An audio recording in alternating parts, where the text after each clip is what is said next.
श्री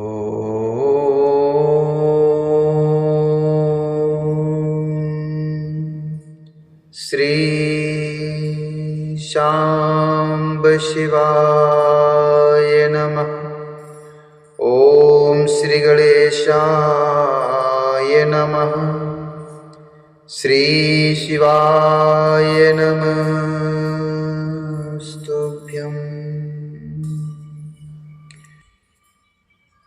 श्री शिव महापुराण के अंतर्गत रुद्र संहिता, जो कि द्वितीय संहिता है, इसके सृष्टि खंड के अध्याय 15 में आज हम प्रवेश करेंगे, जिसमें वर्णन है सृष्टि का वर्णन। नारद जी बोले, विधे विधे महाभाग धन्य स्तवं सुरशतम् श्रावितादद्भुता शैव कथा परम पावनी, शैव कथा परम पावनी। तत्राद्भुता महादिव्या लिंगोत्पत्ति श्रुता शुभा, श्रुत्वा यस्याः प्रभावं च दुःखनाशो भवेदिह, दुःखनाशो भवेदिह। नारद जी बोले, हे महाभाग, हे विदे, हे देवश्रेष्ठ, आप धन्य हैं। आपने आज यह शिव की परम पावनी अद्भुत कथा सुनाई। इसमें सदाशिव की लिंगोत्पत्ति की जो कथा हमने सुनी है, वह महादिव्य, कल्याणकारी और अद्भुत है, जिसके प्रभाव मात्र को ही सुनकर दुख नष्ट हो जाते हैं। इस कथा के पश्चात जो हुआ, उसका महात्मा और उसके चरित्र का वर्णन करें। यह सृष्टि किस प्रकार से हुई, इसका भी आप विशेष रूप से वर्णन करें। ब्रह्मा जी बोले, सम्यक पृष्टं च भवता यज्जातं तदनन्तरं कथयिष्यामि संक्षेपादाथा पूर्वं श्रुतं मया, कथयिष्यामि संक्षेपादथा पूर्वं श्रुतं मया, पूर्वं श्रुतं मया। अंतर्हिते तदा देवे शिवरूपे सनातने, अहं विष्णुश्च विप्रेन्द्रादिकं सुखमाप्तवान्, अधिकं सुखमाप्तवान्। ब्रह्मा जी बोले, आपने यह उचित ही पूछा है। तदंतर जो हुआ और मैंने जैसा पहले सुना है, वैसा ही संक्षेप में कहूँगा। हे विप्रेंद्र, जब सनातन देव शिव अपने स्वरूप में अंतर ध्यान हो गए, तब मैंने और भगवान विष्णु ने महान सुख की अनुभूति की।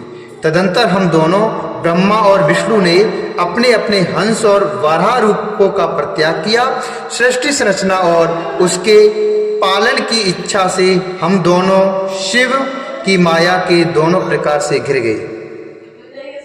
नारद जी बोले, हे विदे, हे महाप्राज्ञ ब्राह्मण, मेरे हृदय में महान संदेह है।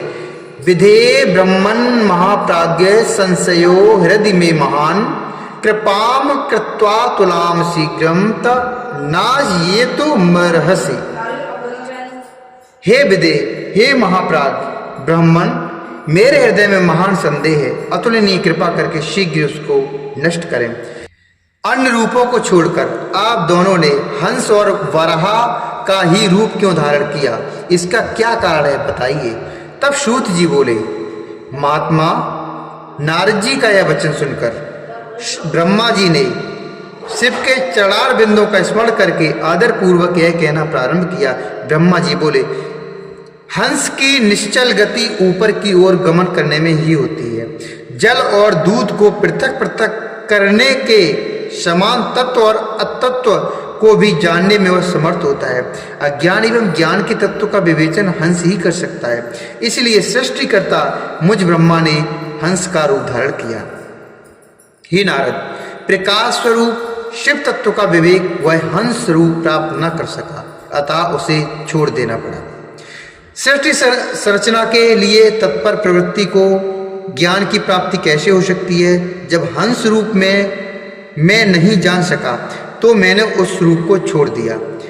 नीचे की ओर जाने में वाराह की निश्चल गति होती है, इसलिए विष्णु जी ने उस सदाशिव के अद्भुत लिंग के मूल भाग में पहुंचने की इच्छा से वराह का ही रूप धारण किया, अथवा संसार का पालन करने वाले विष्णु ने जगत में वराह कल्प को बनाने के लिए उस रूप को धारण किया। जिस दिन भगवान ने उस रूप को धारण किया उसी दिन से वह श्वेत वराह संज्ञक कल्प प्रारंभ हुआ था।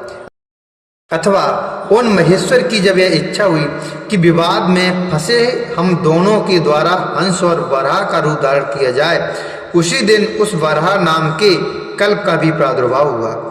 हे नारद, सुनिए, मैंने इस प्रकार से तुम्हारे प्रश्नों का उत्तर प्रस्तुत कर दिया। हे मुने, अब सदाशिव के चरण कमल का स्मरण करके मैं सृष्टि सृजन की विधि बता रहा हूँ। ब्रह्मा जी बोले, हे मुने, जब महादेव जी अंतर्ध्यान हो गए तब मैं उनकी आज्ञा का पालन करने के लिए ध्यान मग्न होकर कर्तव्य का विचार करने लगा। उस समय भगवान शंकर को नमस्कार करके श्रीहरि से ज्ञान पाकर परम आनंद को प्राप्त होकर मैंने सृष्टि करने का ही निश्चय किया। हे तात, भगवान विष्णु भी वहाँ सदाशिव को प्रणाम करके मुझे उपदेश देकर तत्काल अदृश्य हो गए।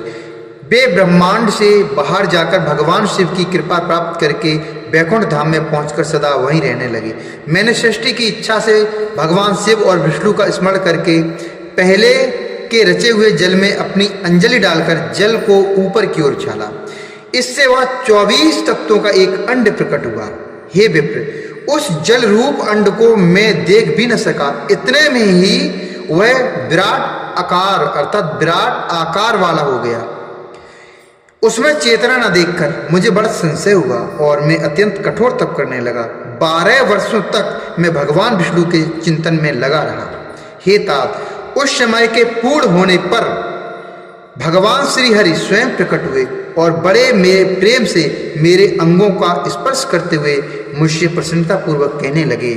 भगवान विष्णु बोले, वरम ब्रूहि प्रसन्नो अस्मि नादेयो विद्धते तव ब्रह्मण शंभु प्रसादेन सर्वं दातुं समर्थकः दातुं समर्थकः। हे ब्राह्मण, आप वर मांगिए।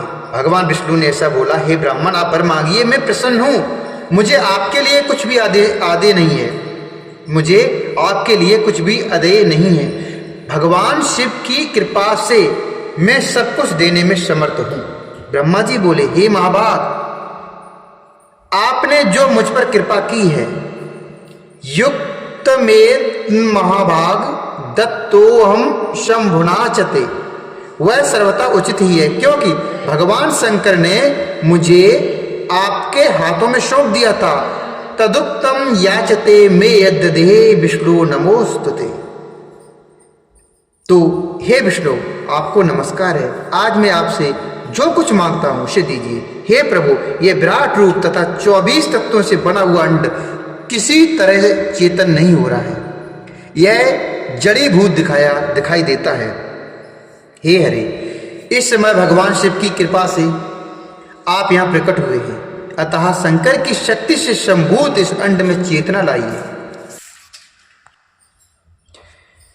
मेरा ऐसा कहने पर शिव की आज्ञा में तत्पर रहने वाले महाविष्णु ने अनंत रूप का आश्रय लेकर उस अंड में प्रवेश किया। उस समय उन परम पुरुष के शस्त्रों मस्तक, शस्त्रों नेत्र और शस्त्रों पैर थे। उन्होंने भूमि को सब ओर से घेरकर उस अंड को व्याप्त कर लिया।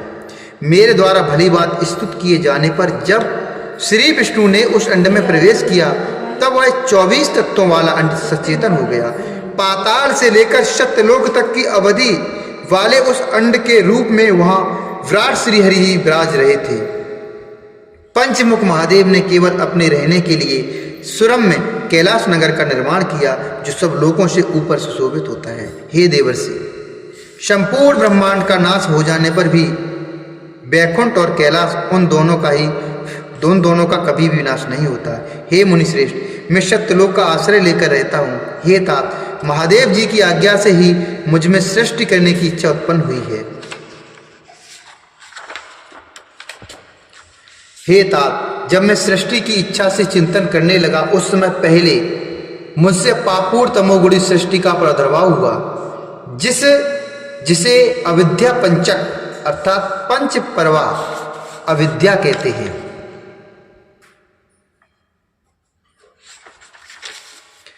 उसके पश्चात प्रसन्नचित्त मैंने स्थावर संज्ञक मुख्य सर्ग अर्थात पहले सर्ग की संरचना की, जो सृष्टि सामर्थ्य से रहित था। पुनः शिवजी की आज्ञा से मैंने ध्यान किया। उस मुख्य सर्ग को वैसा देखकर अपना काम साधने के लिए सृष्टि करने के इच्छुक मैंने दुख से भरपूर त्र्यक स्तोत्र अर्थात तिरछे उड़ने वाले सर्ग दूसरे सर्ग का सृजन किया। वह भी पुरुषार्थ साधक नहीं था। उसे भी पुरुषार्थ साधना की शक्ति से रहित जानकर जब मैं पुनः सृष्टि का चिंतन करने लगा, तब मुझसे शीघ्र ही तीसरे सात्विक सर्ग का प्रादुर्भाव हुआ, जिसे ऊर्ध्व स्तोत्र कहते हैं। यह देव सर्ग के नाम से विख्यात हुआ। यह देव सर्ग सत्यवादी तथा अत्यंत सुखदायक है। उसे भी पुरुषार्थ साधन से रहित मानकर मैंने अन्य सर्ग के लिए अपने स्वामी श्री शिव का चिंतन आरंभ किया। तब भगवान शंकर की आज्ञा से एक रजोगुणी सृष्टि का प्रादुर्भाव हुआ, जिसे अर्वाक स्तोत्र अर्थात चौथा सर्ग कहा गया है। जो मनुष्य सर्ग कहलाता है वह सर्ग पुरुषार्थ साधन का अधिकारी हुआ। तदंतर महादेव जी की आज्ञा से भूत आदि की सृष्टि अर्थात भूत सर्ग पांचवा सर्ग हुई। इस प्रकार मैंने 5 प्रकार की सृष्टि की। इनके अतिरिक्त 3 प्रकार के सर्ग मुझ ब्रह्मा और प्रकृति के सानिध्य से उत्पन्न हुए। इनमें पहला महतत्व का सर्ग है, दूसरा सूक्ष्म भूतों अर्थात तन्मात्राओं का सर्ग है और तीसरा वैकारिक सर्ग कहलाता है। इस तरह ये 3 प्रकार प्राकृत सर्ग हैं। प्राकृत और वैकृत दोनों प्रकार के सर्गों को मिलाने से 8 सर्ग होते हैं। इनके अतिरिक्त 9वां कौमार सर्ग है, जो प्राकृति और वैकृत भी है। इन सबके अवान्तर भेद हैं, जिनका वर्णन मैं नहीं कर सकता। उसका उपयोग बहुत थोड़ा है। अब मैं द्विजात्मक सर्ग का वर्णन कर रहा हूँ। इसी का दूसरा नाम कौमार सर्ग है, जिससे में सनक सनंदन आदि कुमारों की महान सृष्टि हुई। सनक आदि मेरे 5 मानस पुत्र हैं। सनक आदि मेरे 5 मानस पुत्र हैं। सनक, सनंदन, सनातन, सनत कुमार और सनत सुजात, ये मेरे मानस पुत्र हैं, जो मुझ ब्रह्मा के ही समान हैं। वे महान वैराग्य से संपन्न तथा उत्तम व्रत का पालन करने वाले हुए।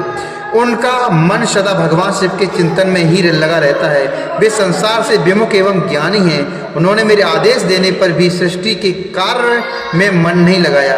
हे मुनिश्रेष्ठ, सनकादि कुमारों के दिए हुए नकारात्मक उत्तर को सुनकर मैंने बड़ा भयंकर क्रोध प्रकट किया, किंतु हे नारद, मुझे मोह हो गया। हे मुनि, क्रोध और मोह से विह्वल तथा मुझ ब्रह्मा के नेत्रों से क्रोधवश आंसू की बूंदें गिरने लगी। उस अवसर पर मैंने मन ही मन भगवान विष्णु का स्मरण किया। वे शीघ्र ही आ गए और समझाते हुए मुझसे कहने लगे, आप भगवान शिव की प्रसन्नता के लिए तपस्या कीजिए। हे मुनिश्रेष्ठ, श्री हरि ने जब मुझे ऐसी शिक्षा दी, तब मैं महाघोर एवं उत्कृष्ट तप करने लगा। षष्ठी के लिए तपस्या करते हुए मेरी दोनों भौं और नासिका के मध्य भाग से, जो उनका अपना ही अविमुक्त नामक स्थान है, महेश्वर की 3 मूर्तियों में अन्यतम पूर्णांश सर्वेश्वर एवं दया सागर भगवान शिव अर्धनारीश्वर रूप में प्रकट हुए, जो जन्म से रहित तेज की राशि सर्वज्ञ तथा सर्व करता है। उन नील लोहित नामधारी भगवान उमा वल्लभ को सामने देखकर बड़ी भक्ति से मस्तक झुकाकर उनकी स्तुति करके मैं बड़ा प्रसन्न हुआ और उन देव देवेश्वर से बोला, हे प्रभु, आप विविध जीवों की सृष्टि करें। मेरी यह बात सुनकर उन देवादिदेव महेश्वर रुद्र ने अपने ही समान बहुत से रुद्रगणों की सृष्टि की। तब मैंने स्वामी महेश्वर महारुद्र से फिर कहा, हे देव, आप ऐसे जीवों की सृष्टि करें जो जन्म और मृत्यु के भय से युक्त हों। हे मुनिश्रेष्ठ, मेरी ऐसी बात सुनकर करुणा सागर महादेव जी हंसकर मुझसे कहने लगे। महादेव जी बोले, हे विदे, मैं जन्म और मृत्यु के भय से युक्त अशोभन जीवों की सृष्टि नहीं करूंगा। अशोभन जीवों की सृष्टि नहीं करूंगा, क्योंकि वे कर्मों के अधीन होकर दुख के समुद्र में डूबे रहेंगे। मैं तो गुरु का स्वरूप धारण करके उत्तम ज्ञान प्रदान कर दुख के सागर में डूबे हुए उन जीवों का उद्धार मात्र करूंगा, उन्हें पार करूंगा। हे प्रजापति, दुख में डूबे हुए समस्त जीवों की सृष्टि तो आप करें। मेरी आज्ञा से इस कार्य में प्रवृत्ति होने के कारण आपको माया नहीं बांध सकेगी। ब्रह्मा जी बोले, मुझसे ऐसा कहकर श्रीमान भगवान नील लोहित महादेव मेरे देखते ही देखते अपने पार्षदों के साथ तत्काल वहां से अंतर्ध्यान हो गए। इस श्री से महापुराणे द्वितीयायाम रुद्र संहितायाम प्रथम खंडे षष्ठ उपक्रमे रुद्रावतार विर्भाव वर्णनम नाम पंचदशोध्याय।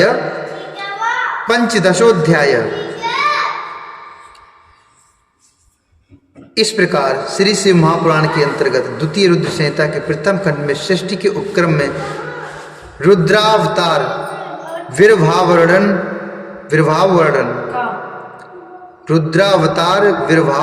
नामक 15वां अध्याय पूर्ण हुआ। बोली शंकर भगवान की जय, गणेश भगवान की जय।